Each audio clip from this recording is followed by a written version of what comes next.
You've probably seen all over the internet this fascinating elephant toothpaste. But have you ever wondered how this works? Reactions! Chemical reactions! Reactions occur when two or more molecules react and they change. The bonds between atoms are broken and created to form new molecules. Trying to understand chemical reactions, imagine you are working with building blocks.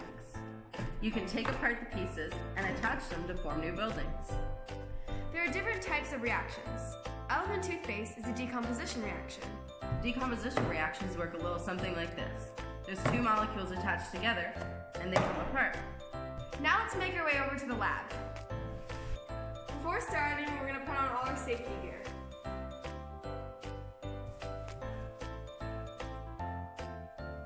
Goggles, gloves, and a lab coat.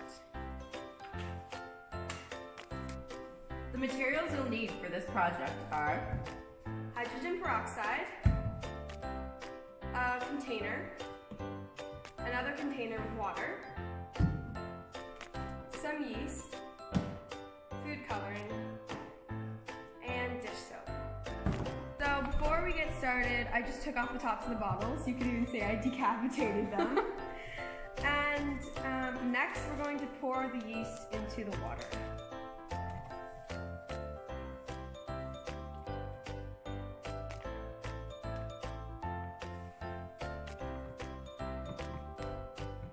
Then we're going to pour the hydrogen peroxide into our other container. And next, drop a little bit of food coloring. Some of our soap. And now, we're gonna pour the yeast. Are you ready? Yep.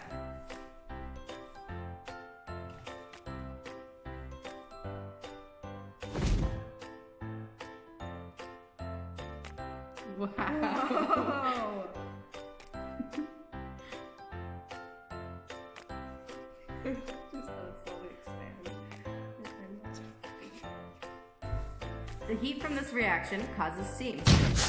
The dish soap captures the oxygen in the steam in the form of bubbles. This creates the foam. When you're finished this experiment, make sure to clean up your mess and pour the remaining products down the drain with water. Hydrogen peroxide naturally decomposes or breaks down into oxygen and water.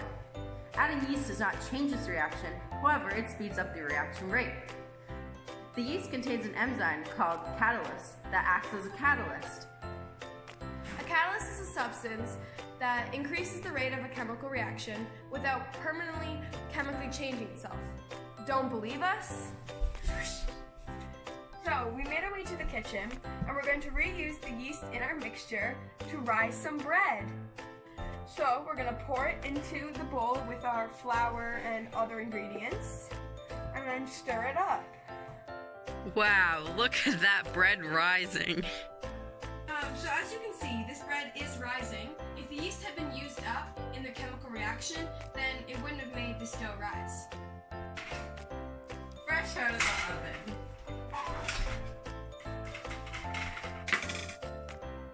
Yum. Yum. Yum. So let's review what we learned. A chemical reaction occurs when two or more molecules react and change. We learned there are different types of chemical reactions, one of them being a decomposition reaction. We also learned that the presence of a catalyst speeds up the rate of reaction. And lastly, the catalyst in a reaction does not undergo any chemical changes. That's it for now, folks. See you next time on